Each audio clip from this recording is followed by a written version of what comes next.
আসসালামু আলাইকুম রহমতুল্লাহি ওবারাকাতুহু। হালাল পন্থায় সম্পদ উপার্জন করা এবং হালাল পন্থায় সম্পদকে ব্যয় করা এটা মহান আল্লাহ সুবহানাহু ওয়া তাআলার নির্দেশ। আল্লাহ রাব্বুল আলামিন ব্যবসাকে হালাল করেছেন আর সুদকে হারাম করেছেন। আহাল্লাল্লাহুল বাইআ ওয়া হাররামার রিবা। সেজন্যে আল্লাহ সুবহানাহু ওয়া তাআলা কুরআনুল কারীমের ভিতরে সুস্পষ্টভাবে হালাল উপার্জনকে ফরজ ইবাদত বলেছেন, হালাল উপার্জনকে ইবাদত বলেছেন, যে অন্যান্য ফরজের মতো হালাল পন্থায় সম্পদ উপার্জন করাও একটি ফরজ ইবাদত। রাসূলুল্লাহ সাল্লাল্লাহু আলাইহি ওয়াসাল্লামের হাদিস, আল্লাহর হাবিব বলেছেন যে অনেক মানুষ উস্কো খুস্কো চুল নিয়ে, অনেক লম্বা সফর করে উস্কো খুস্কো চুল নিয়ে আকাশের দিক তাকিয়ে তারা আল্লাহ রাব্বুল আলামিনের কাছে দোয়া করে, ইয়া রব, হে আমার রব, আমার জীবনের সমস্ত গুনাহ মাফ করে দাও, আমার তামাম জীবনের সমস্ত অপরাধকে ক্ষমা করে দাও। অথচ ওই ব্যক্তির উপার্জন হারাম, ওই ব্যক্তির সম্পদ হারাম, ওই ব্যক্তির সমস্ত কিছুই হারাম পন্থায় উপার্জিত। সেজন্যে কিভাবে আল্লাহ রাব্বুল আলামিন ওই বান্দার দোয়া কবুল করবেন, ওই বান্দার ইবাদতগুলো কবুল করবেন, অথচ তার ইনকাম, তার সমস্ত কিছুই হারাম পন্থায় উপার্জিত। সেজন্যে রাসূলুল্লাহ সাল্লাল্লাহু আলাইহি ওয়াসাল্লাম ইরশাদ করেছেন, আল্লাহর হাবিব বলেছেন, তলাবা কাসবুল হালালে ফরিদতুন বাদাল ফরিদা।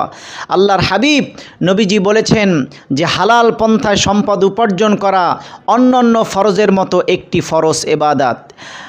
হযরতে আবু বকর সিদ্দিক রাদিয়াল্লাহু তাআলা আনহু ইরশাদ করেছেন, লা ইয়াদখুলুল জান্নাতা গুদিয়া বিল হারাম। হারাম পন্থায় সম্পদ উপার্জন করা ব্যক্তি জান্নাতের ভিতরে প্রবেশ করবে না। রাসূলুল্লাহর সুস্পষ্ট হাদিস, আল্লাহর হাবিবের হাদিস, চিরন্তন সত্য, ধ্রুব সত্য, সত্যের সত্য। আল্লাহর হাবিব কখনোই উল্টাপাল্টা বা মিথ্যা কথা বলতে পারেন না, এই বিশ্বাস আমাদের রয়েছে। আল্লাহর হাবিব কত চমৎকার কথা বলেছেন, হালাল পন্থায় সম্পদ উপার্জন করেকারী ব্যক্তি জান্নাতে প্রবেশ করবে, আর হারাম পন্থায় সম্পদ উপার্জনকারী ব্যক্তি জাহান্নামের ভিতরে প্রবেশ করবে। সেজন্যে আল্লাহর হাবিব দোয়া করেছেন, আল্লাহুম্মা বারাক লি উম্মতি ফি বুকুরিহা। আল্লাহর হাবিব নবীজি বলেছেন, আমার উম্মতির মধ্যে যারা হালাল পন্থায় সম্পদ উপার্জন করে তাদের সকালের কাজের ভিতরে আপনি বারাকা দান করে দিন, তাদেরকে আপনি বরকত দান করে দিন। যারা সকালে তাদের কর্মের ভিতরে লিপ্ত হয়ে যায়, হালাল পন্থায় সম্পদ উপার্জন করে। ইন্নাল্লাহা